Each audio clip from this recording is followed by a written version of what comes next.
Hello friends, I am Jayesh Tiwari. Friends, today video is very important. आज का video बहुत important रहने वाला है, कारण कि मैंने इसमें सेकेंड ईयर का फ्लेमिंगो बुक का पोएट्री यूनिट का दूसरा चैप्टर को कवर करने की कोशिश किया है। ध्यान रखिएगा, वीडियो को छोटा बनाने के उद्देश्य से सिर्फ ये मेरा वीडियो का पार्ट 1 है। याद रखिएगा, वीडियो का पार्ट 1 है।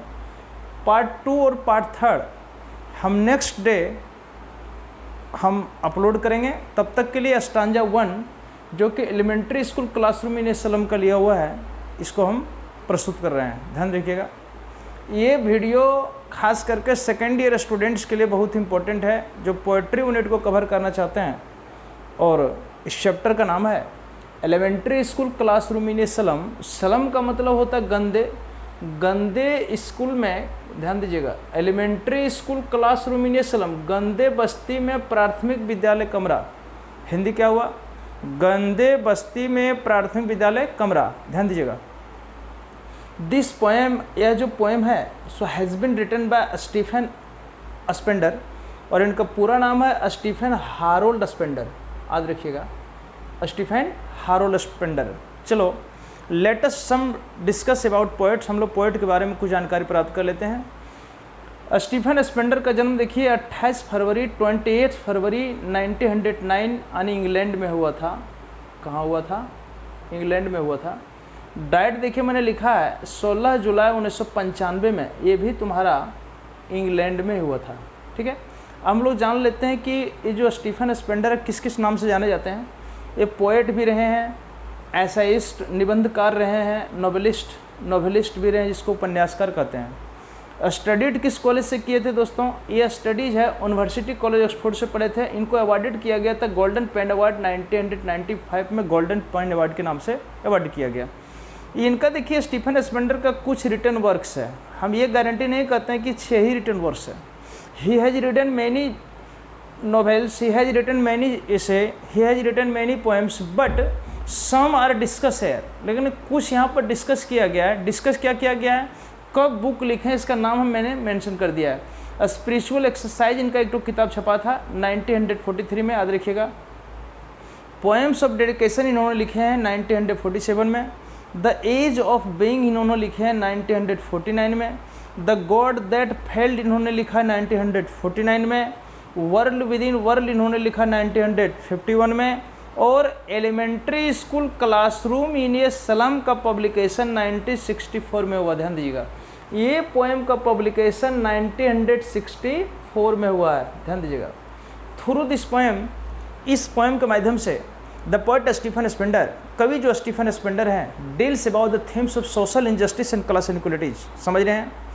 क्लास इनइक्वलिटीज मैंने वर्ग असमानता और सोशल इनजस्टिस, सामाजिक भिन्नता का इस चैप्टर में वर्णन किए हैं।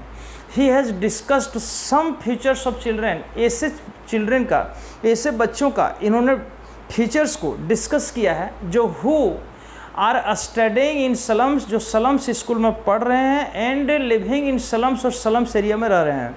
The poet has drawn the picture of slum children. इस कविता में पोएट ने ऐसे सलम चिल्ड्रेन का, ऐसे गंदे बच्चों का प्रस्तुत किया है, उसकी तस्वीर को प्रस्तुत किया है, और प्रस्तुत करके to create awareness among the readers के माइंड में, पाठकों के मन में एक जागृति को पैदा किया है। What is going in the society, समाज में भी क्या चल रहा है। What is the difference between rich and poor, rich और पुअर के बीच में क्या डिफरेंट है। डिफरेंट यदि मानिएगा तो there is a difference between sky and earth, sky और अर्थ का डिफरेंट रह गया है। The rich make fun of poor, हम लोग जानते हैं कि रिच जो है सो पुअर का फन उड़ाते हैं, मजाक करते हैं। Stephen Spender in the beginning of the lesson, इस लेसन के शुरुआत में, चैप्टर के शुरुआत में हम लोग को बता दिया है कि हैव यू ऑब्जर्व्ड और सीन एलिमेंट्री स्कूल क्लासरूम, क्या कभी आप एलिमेंट्री स्कूल क्लासरूम में गए हैं, कभी विजिट किए हैं, कभी देखे गए हैं। How does it look like? First elementary school में लिखा हुआ है कि हैव यू ऑब्जर्व्ड और विजिटेड एलिमेंट्री स्कूल, क्या एलिमेंट्री स्कूल में कभी देखने के लिए गए हैं। How does it look like, यह देखने में कैसा लगता है। एलिमेंट्री स्कूल के एक झांकी को, a picture of an elementary school has presented in this poem. इस पोएम में एलिमेंट्री स्कूल का एक सीन को दिखाया गया है, वहाँ के शिक्षक के सीन को दिखाया गया है, स्टूडेंट्स के खास करके वैसे सीन को दिखाया गया जो बच्चे बिलोंग टू पुअर एरिया, जो पुअर एरिया से बिलोंग करते हैं, बिलोंग टू पुअर फैमिली से बिलोंग करते हैं। हाउ डज, किस प्रकार से, हाउ डू दे लिव, किस प्रकार से ज़िंदगी जीते हैं और किस प्रकार से जीवन यापन करते हैं। What is going in the society, समाज में क्या चल रहा है। What is going in the classroom, classroom में क्या चल रहा है। What type of questions does students ask to the teacher, किस प्रकार के प्रश्न जो स्टूडेंट जो शिक्षक से पूछते हैं और इसका शिक्षक क्या जवाब देते हैं। और इतना ही नहीं, how do the slum children look like, slum children यानी गंदे बस्ती के बच्चे देखने में कैसे लगते हैं। यहाँ देखिए पोएम को 3-4 स्टांजा में डिस्क्राइब किया गया, वर्णन किया गया। वीडियो को शॉर्ट बनाने के लिए मैंने सिर्फ एक स्टांजा का इसमें वर्णन किया है, और एक स्टांजा ही नहीं, इस स्टांजा को पूरा लाइन बाय लाइन में बताऊंगा, एक एक करके डिटेल बताऊंगा, एक एक करके मैं वर्ड बताऊंगा, तोड़ तोड़ के बताऊंगा, ताकि यू कैन अंडरस्टैंड फुली, आप आराम से समझ सकते हैं। और इस समझने के बाद आपको नेक्स्ट वीडियो देखने की कोई ज़रूरत नहीं पड़े। इस तरह का मोटिवेशनल वीडियो और इस तरह का चैप्टर का वीडियो यदि चाहे तो चैनल को आप सब्सक्राइब कर लीजिए, दोस्तों के बीच अधिक से अधिक शेयर कीजिए। किसी भी प्रकार का क्वेश्चन आंसर चाहिए तो हमें व्हाट्सएप कीजिए, फ़ोन कीजिए, हमें वीडियो में कमेंट कीजिए कि वीडियो आपको कैसा लगा। चलिए बिना समय गंवाए हम आपको बोर्ड पर ले चलते हैं, जो कि स्टांजा फर्स्ट इस बोर्ड पर लिखा हुआ है। स्टांजा फर्स्ट क्या है हम लोग देखते हैं। यहाँ पर देखिए स्टीफन स्पेंडर लिखा है कि far far from gusty waves, यहाँ ध्यान दीजिएगा, दिस चिल्ड्रन फेसेस, मतलब फार फार डबल का प्रयोग किया है वर्ड का। इसका मतलब इसमें कवि ने एलिट्रेशन रखा है। क्या रखा है? एलिट्रेशन रखा है। हम वीडियो बनाए हैं एलिट्रेशंस पर, एसोनेंस पर, काकोफोनी पर, जो कि पार्ट 1 BS सेमेस्टर का है। जा करके वीडियो में आप चेक कर सकते हैं। JS तिवारी इंग्लिश सिर्फ लिखिएगा, उसमें आ जाएगा, चेक कर सकते हैं कि एलिट्रेशन क्या होता है। यहाँ देखिए वर्ड का डबल रिपीटेशन हुआ है, इरिटेशंस का प्रयोग कवि ने किया है। यहाँ पर देखिए, यहाँ पर लिखा है कि far far from gusty waves the children face, ये सब बच्चों का चेहरा जो है सो गस्टी वेव से बहुत दूर है। ध्यान रखिएगा। अब क्वेश्चन उठाइएगा कि sir what do you mean by gusty waves. Gusty waves का मतलब होता है लहरेदार झोंका। और लहरेदार झोंका का मतलब क्या होता है? ये विंड ऐसा हवा है जो स्ट्रोंग, जो बहुत काफ़ी मजबूत हो, स्ट्रोंग हो, काफ़ी मजबूत हवा हो, और हवा के साथ वह जब हवा चल रहा है तो उसमें कैसा होता है? ये वेव्स जैसा स्ट्रोंग बच्चों का चेहरा होना चाहिए। लेकिन फर्स्ट सेंटेंस में कवि ने लिखा है कि इस बच्चों का चेहरा जो है सो फार फ्रॉम, बहुत बहुत दूर है। किससे? इस गस्टी वेव से बच्चों का चेहरा बहुत दूर है। जबकि should be like gusty waves, gusty waves जैसा होना चाहिए। लेकिन बच्चों के चेहरे में ये स्ट्रॉन्ग देखने की कमी मिलता है, बच्चे के चेहरे में शाइनिंग देखने की कमी मिलता है, बच्चे के चेहरे में स्ट्रेंथ देखने की कमी मिलता है। मतलब ये चीज़ बच्चों के चेहरे में देखने को नहीं मिलता है। आप ध्यान दीजिएगा। Children faces are compare to rootless weeds, ध्यान दो, इस वर्ड पर ध्यान दीजिएगा। बच्चों का चेहरे को रूटलेस वीड्स से तुलना किया गया है। What do you mean rootless weeds? Rootless weeds क्या होता है दोस्तों? रूटलेस वीड्स होता है उखड़े हुए जड़ पतवार। मान लो कि if you plant a tree, यदि कोई छोटा पौधा को तुम प्लांट करते हो, ठीक है, इट ग्रोज, पौधा धीरे धीरे धीरे धीरे देखो बढ़ते चला जाता है। समझ रहे मेरी बात? और जब पौधा बढ़ जाता है, जो खास दूरी पर कुछ पौधा बढ़ जाता है, और उसी पौधा को जा करके तुम अपरूट कर दो, उन्हें उखाड़ दो, और उखाड़ने के बाद 2 घंटा 4 घंटा 1 या 2 दिन के बाद जा करके पौधा के देखो, how does it look like. पौधा देखने में कैसा लगता है? ये मृत प्राय लगता है। मृत प्राय मैंने समझा, मुरझाया हुआ लगता है। जस्ट लाइक चिल्ड्रन फेसेस, उसी प्रकार से बच्चों का चेहरा है। यहाँ पर दिखाया गया कि बच्चों का चेहरा का तुलना स्टीफन स्पेंडर ने रूटलेस वीड से किया है। ध्यान रखिएगा, बहुत बहुत इंपॉर्टेंट क्वेश्चन इंटर में बन जाएगा कि बच्चों का चेहरा का तुलना स्टीफन स्पेंडर ने किससे किया है। आंसर में लिखिएगा रूटलेस वीड्स। देखिए, हेयर टर्न राउंड देयर पेलर, बच्चों का चेहरा का जो हेयर है ना, हेयर मैंने क्या समझा? बाल जो है सो बेतरतीब ढंग से बिखरे हुए हैं। बाल भी उनका कॉम्ब नहीं किया हुआ है, बाल भी बेतरतीब से बिखरे हुए हैं।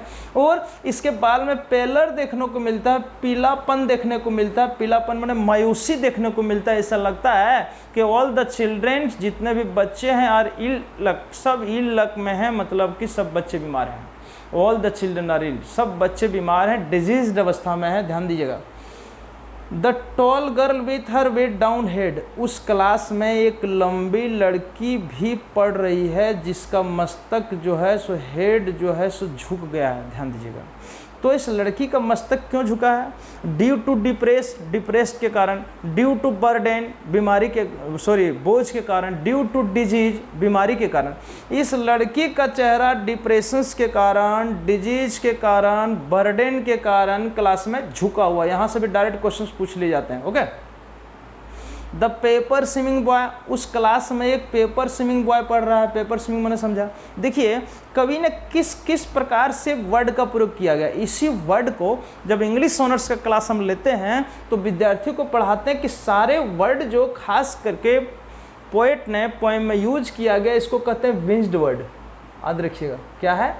Winged word. और विंज्ड वर्ड का मतलब क्या समझा? हाईली अपोजिट और सिग्निफिकेंट वर्ड। ऐसा वर्ड जो आपको देखने में काफ़ी अपोजिट लगे लेकिन वह वर्ड बहुत सिग्निफिकेंट हो, उसको कहते हैं winged word. You can see the chapter, इस चैप्टर में देख सकते हैं कि कवि ने प्रयोग किया पेपर स्विमिंग का। पेपर स्विमिंग मतलब समझा? पेपर के जैसा देखने वाला, मतलब lean and thin. Paper swimming का डायरेक्ट मतलब क्या निकल रहा है? नील एंड थिन। तो उस क्लास में एक लीन एंड थिन लड़का भी पढ़ रहा है विथ रेड साइज। देखिए क्या क्या कवि ने कर डाला है। किस कविता में बच्चों का यहाँ पर देखिए चेहरा तो कर दिया पेपर स्विमिंग, और उसकी आँख है रेड साइज। रेड साइज मैंने समझा चूहे की आँखें। अब ध्यान दीजिएगा, why has the poet used rat in this poem.